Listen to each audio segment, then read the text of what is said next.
भारतीय सेना जिंदाबाद, हिंदुस्तान जिंदाबाद, जय हिंद।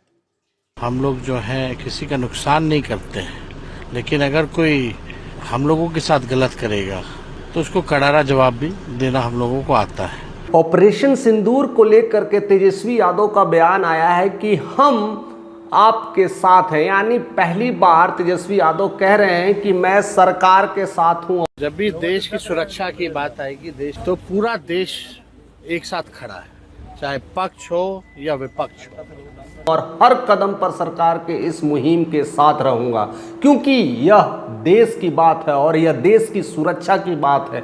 और पूरे भारतवासी तभी सुरक्षित हैं जब हमारे देश में फौज हमारे लिए जंग लड़ते हैं, और जिस तरह से उन्होंने कई जंगें लड़ी और हमारी भारतीय सेना ने इतिहास में कई बार जो है पाकिस्तानी आर्मी को सरेंडर भी कराया है। इससे पहले भी कई बार ऐसे खौफनाक आतंकियों से हमें बचाया है। उस देश के लिए, उस जवानों के लिए हमेशा तेजस्वी यादव उनकी सेवा में रहेगा, उनकी तत्परता में रहेगा, और पूरा बिहार वासी उनके साथ है। और साथ साथ कई सारे लोगों को कई सारे निर्देश भी दिए हैं, और खास कर करके तेजस्वी यादव ने मीडिया चैनलों के साथ हाथ जोड़े हैं। जितने मीडिया के लोग हैं, हम हाथ जोड़ करके सभी मीडिया बंधुओं से प्रार्थना करना चाहते हैं और कह दिए हैं कि इस बार जिस तरह से सरकार ने गाइडलाइंस किए गए हैं कि वैसे चैनल, वैसे न्यूज़ मीडिया जो अपने व्यूज़ के लिए काम करते वैसी चीज़ें ना दिखाएं जिससे आतंकी पूरी तरह से एक्टिव हो जाए, उसे पता चल जाए। हम अपने सारे सैन्य बल को, हम अपनी वैसी चीज़ों को ना बताएं जिससे कहीं ना कहीं आतंकवाद पूरी तरह से एक्टिव हो जाए, और वैसी चीज़ें ना दिखाएं जिससे, क्योंकि हमारे कि भारत सरकार ने जो गाइडलाइन निकाली है, गांव में, शहर में बिहार के लोग, कई राज्यों के लोग ऐसे ऐसे हैं जो सेना में काम कर रहे हैं, उनको इस तरह का न्यूज़ मिलेंगी, आपत्तिजनक न्यूज़ मिलेगी, तो उनके घर भी एक मातम सा माहौल फैल जाता है और एक सन्नाटा सा फैल जाता है।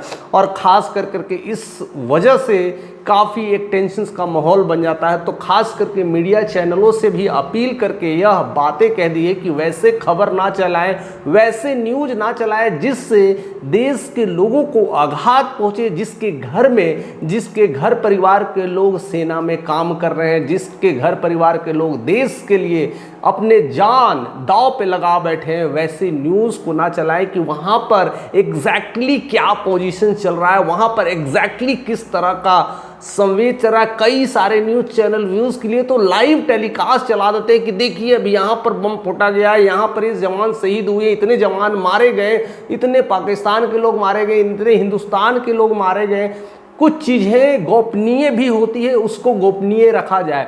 और ख़ास कर करके इस तरह का दिशा निर्देश सरकार के तरफ से आया है और उसको पालन करे। और जिस तरह से तेजस्वी यादव ने ये क्लियरली बताया है कि अब पूरा देश सरकार के साथ है, चाहे वो पक्ष हो चाहे वो विपक्ष हो। अभी लड़ाई हमें केवल देश के लिए लड़ना है। और जिस तरह से ऑपरेशन सिंदूर किया गया है, इस बात का कतई डाउट नहीं है कि भारतीय सेना तैयार नहीं है, हर चीज़ों के लिए तैयार है। और हमें भारतीय होने पर गर्व है, हमें ऐसे सेनाओं पर गर्व है जो ऐसे आन बान शान जो भारत की है बनाए रखा है, भारत की अखंडता प्रभुता को बनाए रखा है, और ऐसी कई सारी परिस्थितियों में हमें सुरक्षित रखा है। तो ऐसे सेनाओं को भी हमारे तरफ से सलाम है, और उनके लिए पूरी तरह से बिहार सरकार, बिहार के हर एक नागरिक उनकी इस योगदान में हमेशा तैयार रहेगा। और तेजस्वी यादव मरते दम तक ऐसी मुहिम में सरकार के साथ रहेगा। यहाँ पर पक्ष और विपक्ष की लड़ाई नहीं करनी है, यहाँ पर इलेक्शंस का माहौल नहीं दिखाना है, यहाँ पर अपनी पार्टी की प्रभुता नहीं दिखानी है, यहाँ पर देश की बात है। और जब जब देश की बात होती है तो हमें साथ रहने की ज़रूरत है। और इस तरह से तेजस्वी यादव के हुंकार ने एक अलग मैसेज दे दिया है कि बिहार अब बदल रहा है, बिहार की सोच बदल रहा है, और बिहार में ऐसे ऐसे नेता अब अलग तरह की राजनीति भी कर रहे हैं और राजनीति से हट करके देश की बातें कर रहे हैं। और कहीं न कहीं तेजस्वी यादव की यह बातें काफ़ी ट्रेंड कर रही है और काफ़ी लोगों में लोकप्रियता बटोर रही है। फिलहाल आप क्या उनके बारे में सोचते हैं अपने कमेंट बॉक्स में ज़रूर लिख करके बताइएगा। चैनल पर नए हैं तो सब्सक्राइब करके जाइएगा।